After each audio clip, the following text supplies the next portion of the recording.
grace क्याफेदेखि निस्केको यता driver यता भाइ र बहिनी चढिसक्यो गाडीमा अब हामी चाहिँ निस्केको भर्खरै अब चाहिँ इच्छा दिवस भनेको यहाँ चाहिँ तपाईँहरू चाहिँ व्यापार गर्नुहुन्छ ए यहाँ चाहिँ अब व्यापार निस्किनु लागेको रहेछ व्यापार स्टार्ट हुँदैछ ऊ तल आइपुग्यो भर्खर भाइ भर्खर आउँदैछ तल आया मेरो त घुँडा यस्तो दुख्यो त हौ बाइकमा बस्दा बस्दा टाढा आउँदैछ उकालो कहाँ अड्क्यो दुईजना चाहिँ हाई हाई यता यता कहाँ हिँडेको अरे के गर्छ हौ अम्बो यस्तो उकालोबाट पो ल्याउँछ झन् त्यही त नि यताबाट बाटो भनेको त उताबाट पो ल्याउँछ भन डर पनि लाग्दैन हौ जहिले त मैले त कति वर्ष पछाडि हेर्दैछु अन्त क्लास 10 मा हुँदाखेरि क्लास 9 कि 10 मा हुँदा गएको उहिले म पनि आएको छु हामी चाहिँ तल जाने पोखरी चाहिँ जाउँ न पोखरी कहाँनिर छ कति वर्षपछि आयो यहाँनिर भने नि हामीहरू पनि 11 मा पढ्दा कि 12 मा पढ्दा आएको थियौँ होइन त्यहाँदेखिको नआएको कति ए पोखरीहरू पनि सानो सानो रहेछ निलो निलो कस्तो राम्रो हुनु पर्थ्यो नि हामी 3 बहिनी चाहिँ जाँदैछौँ अब चाहिँ हिले डाँडामा सबैभन्दा फुच्ची हो है ऊ चाहिँ तर यहाँ हेर्दाखेरि चाहिँ ध्यानमा चाहिँ सबैभन्दा ढोक्सी देखिरहेको छ गाई पाल्नु भएको छ अरे भाइले चाहिँ अनि घाँस हेर्नु हुँदैछ अरे ऊ माथि भाइ आउँदैछ यो कुन कुन ठाउँहरू हो यो परको कहाँ हो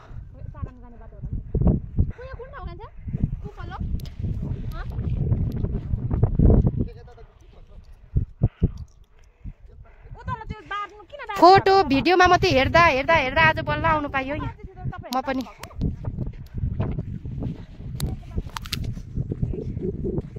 यसरी चाहिँ छ यस्तो कति हेरौँ है आज चाहिँ म पनि आइपुगेँ यहाँनिर हिले डाँडामा म चाहिँ एक्लै गइरहेको छु मेरो बहिनीहरू पर गन्थन मन्थन गर्दैछ आमा ए कति लामो पो रहेछ म त यहाँबाट होला भनेर गएको त हौ माथि पो रहेछ आमा कति लामो हो कहाँ पुग्नुको लागि आमा कति लामो पो रहेछ त म त सानो लामो रहेछ नि त तल कहाँ ट्र्याक्टर पनि कुद्दैछ जङ्गलभरिमा त्यही त कस्तो डर लाग्दो रहेछ है कति लामो रहेछ हेर न आमा कति लामो रहेछ यो झोलुङ्गी पुल चाहिँ साँच्चैको लामो रहेछ है आमा फोटो हेर्दाखेरि उयो लाग्थ्यो कि आज आफ्नो साँच्चै लामो रहेछ यो डाँडामा हावा चल्नु चाहिँ यहाँको विशेषता हो कपाल उडाउने नेचुरल आमा हेर न कपाल पनि देखिएन हौ कहाँ लगिदियो मेरो कपाल हावाले कति धेरै भएको मेरो कपाल पनि हेर्नु त हावाले यहाँको चाहिँ नेचुरल यहाँको चाहिँ एकदम दामी हावा चाहिँ जहिले चलिबस्छ कति लामो रहेछ है लामो छ यो पुल चाहिँ यहाँदेखि स्टार्ट रहेछ अन्त हेर त जाउँ आफै हल्लिँदैछ त आफै हल्लिरहेको छ त उफ पर चाहिँ गफ लगाइरहेको छ हामी चाहिँ गएको दुईजना चाहिँ हावाले हल्लाउँदैछ हेर है हावाले हल्लाइरहेछ हौ यहाँनिर चाहिँ दुईजना चाहिँ गएको नेचुरल हो पुरा हल्लिँदैछ त हावाले हल्लाउँदैछ त तल त ढोक्सी आउँदैछ ढोक्सीले अहिले हल्लाउँछ होला कुद्दै आउँदैछ पर यहीँबाट पोखरी देख्दो रहेछ माछा पनि छ रातो रातो रहेछ है अहिले जानुपर्छ तल पनि यहाँबाट नजिक रहेछ यहाँबाट पुगिन्छ लडिन्छ होला नि ए बाटो रहेछ आफै हिँडिरहेछ यहाँ चाहिँ यो भालेर पोथी ओइ नगर न डल्ली नगर न यार कस्तो तिमी आकृति हामीलाई यहाँ हेर्नु पुलमा हल्लाएर मारे झन्डै जाउँ न बिस्तारै जाउँ त बिस्तारै जाउँ न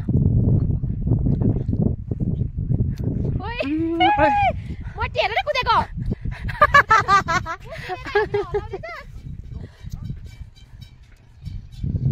ल कहाँ हिँडेको यिनीहरू चाहिँ यहाँ तल पोखरी पनि छ हामी चाहिँ यहाँ डराइ दुईजना यहाँ दिदी र बुहारी चाहिँ गइरहेको छु नेपी अहिले कोल्ड यहाँ मोबाइल झरेको भने मेरो मोबाइल चाहिँ झऱ्यो भने कि ऊ माछाहरू पनि रहेछ हेर न कति साह्रो रहेछ साँच्चै नि माछा हालेको रहेछ हौ थुप्रै पोखरी यो पोखरीलाई बनाउनु नि अलि मजाले अन्त भाले पोथी छ भन्थ्यो पहिला यो चाहिँ पोखरी थाहा थियो होइन खोइ मलाई त थाहै छैन हौ यही होला हौ एकचोटि यहाँनिर चाहिँ थाहा छ यता त थाहा थिएन त हौ पोखरी देखिरहेछ हौ कस्तो रहेछ कति मजाले माछा त खेलेको हेर्नु त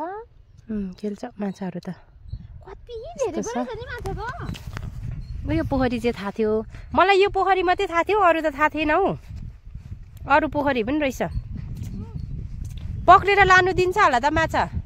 आकृति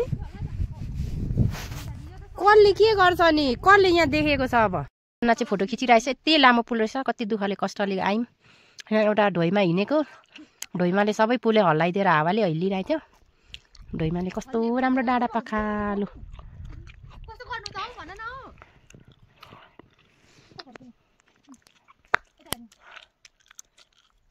फोटो खिच्ने स्टाइल नआएर यहाँ बिचोक छ हौ बिचोक कसरी होला म पनि त्यस्तै छु फोटो खिच्दाखेरि एक्सनै गर्नु आउँदैन डरपोक छ झन् म डर भनेको त एक नम्बरको डरपोक छ मेरो बुहारी म भन्दा पनि डर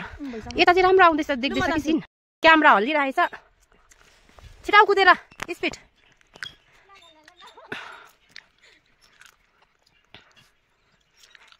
है आकृतिले नै हल्ला के साह्रो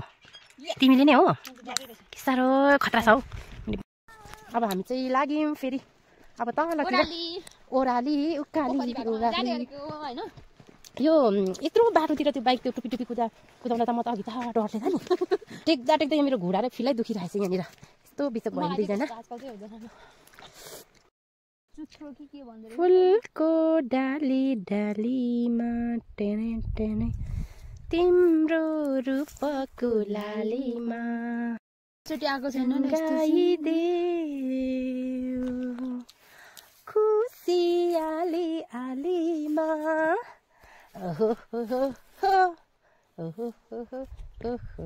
फुलको डाली डालीमा ठिक ठाउँ लगाइराख्यो खानासाना पकाइदिइराख्यो घाँस भारी लगाइराख्यो कता उतै मेरो त भुँडी कराउँदैछ भोक लाग्यो खुसियालीमा आज बिहान टुरी हिँड्दाखेरि मैले चाहिँ खाना पनि नखाइ हिँडिरहेको छु यहाँनिर खुसीले गर्दाखेरि अब तल झरेर खाने हो तल झरेर माथि गएर हो मैले नि बिहान खाजा चाहिँ खाएँ कि जाने भनेको होइन स्टेसनले चाहिँ आइलोको एकैचोटि पकाउनु पर्यो खाजा नखाऊँ भनेर पापा मम्मीहरू चाहिँ पाउडर टिप्नु लाग्यो त्यो खानु दिएको दुईजना हिँडेको पछाडि चाहिँ आउँदैछन् बहिनी भाइ दुईजना आउँदैछ यो है हो यस्तो उकालोको छर छर छर बज्दो रहेछ यहाँनिर चाहिँ डाँडा पाखा छहाराले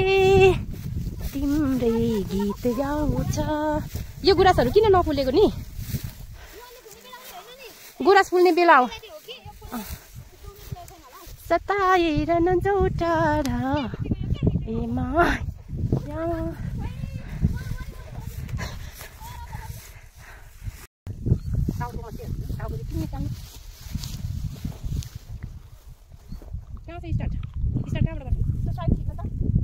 स्टार्ट त भयो कि अन्त कहाँबाट यो सिन चाहिँ कहाँबाट निकाल्नु यो चाहिँ ताल हो यहाँको एकदम दामी सबिना आऊ फोटो खिच्ने दामी आउँदो रहेछ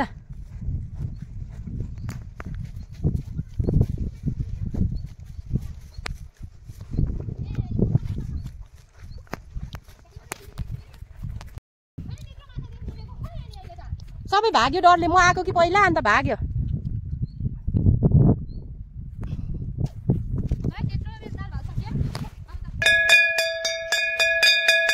के को होला यहाँ पुज्दा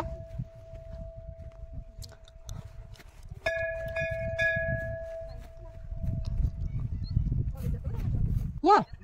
हो र गएर छैन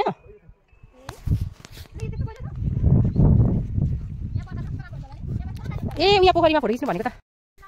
अब लाग्यो कोरियनहरूले अरे कुकुर मुसा बिरालो त खान्छ मान्छेले कोरियनको कुरा गर्छ पर हाम्रोतिर कि त्यो खेतबारीमा हुँदो रहेछ कि मुसा अनि सबै उयो गरेर खान्छ के पो खोतारेर कोतारेर सबै खान्छ उसले चाहिँ डन्डा लिएर आएछ